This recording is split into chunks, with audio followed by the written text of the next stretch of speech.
Let's talk about some more editing tips that you should know in Canva.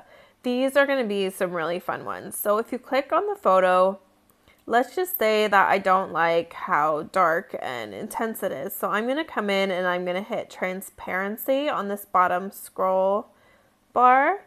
And I can come in and adjust the transparency, which is going to make it either lighter or darker. And it's going to make this top filter not quite so intense.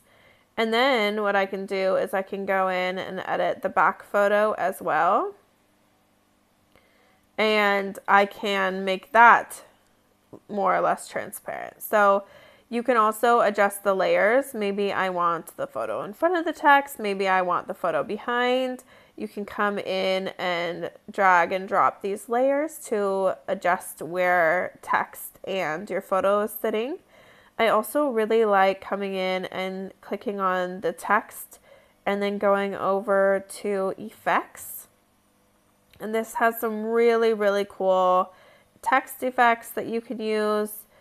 And some of these are really fun and really a great way to draw attention to the text that you have on the screen. You can also animate the text. So maybe I want to use text from Canva in my reels. I can have it animated and have it kind of pop up on the screen as it appears in the video.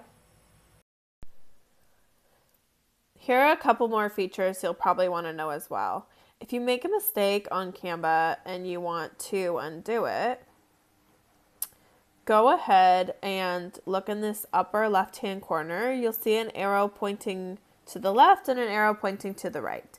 The arrow pointing to the left is to undo what you just did. The arrow pointing to the right is to redo it. So say I want to undo this. I didn't like the change. I hit the little arrow to the left and I think, oh, wait, I actually did like it. So I'm going to hit the arrow to the right and it will redo it.